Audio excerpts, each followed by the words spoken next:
Hello， 各位觀眾朋友，大家好，歡迎收看《高高講客會》。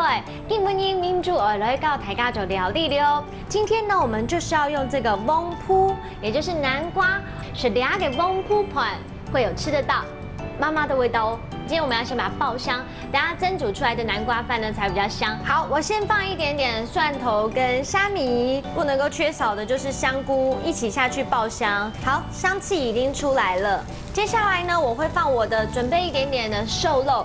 既然要做這個南瓜飯呢，大家一定要學會這個南瓜飯的客家話呢，就是叫做翁鋪盤。那當然嘍，南瓜就是叫做翁鋪。好，米的部分呢，我們也會放下去，讓它一起炒香一下。現在我們就要把它先入電鍋，先把它準備到內鍋裡面。好，那接下來的方式其實就跟煮飯一樣。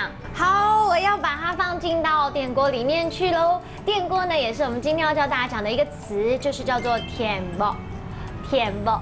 另外呢，可以用電鍋煮南瓜飯，就叫做就得用田煲煮翁鋪盤。就得用田煲煮翁鋪盤哦。待會我們就稍等一下，請試吃員來品嘗看看吧。好，我們南瓜飯呢已經做好了，請我們試吃員來幫我們品嘗看看嘍。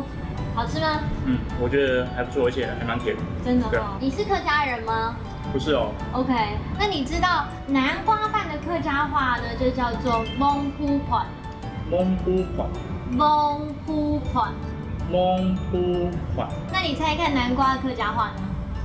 翁鋪。哎，很厲害，所以飯就叫盤，南瓜就是翁鋪，合起來就是變成翁鋪盤。答對了，很厲害。Hello， 各位觀眾朋友們，今天煮的這一道菜你們喜歡吃嗎？就是南瓜飯嘍。南瓜飯非常簡單做，當然嘍，客家話就要更用力了，把它記起來了。第一個呢，我們再來看到就是這個南瓜飯，翁鋪盤，翁鋪盤。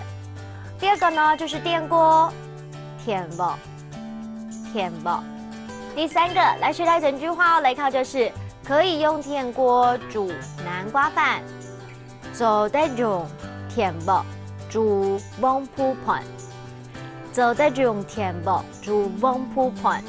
你們都有學會了嗎？其實它非常的好做，而且夏天很適合吃哦。好，我們下次見了，拜拜。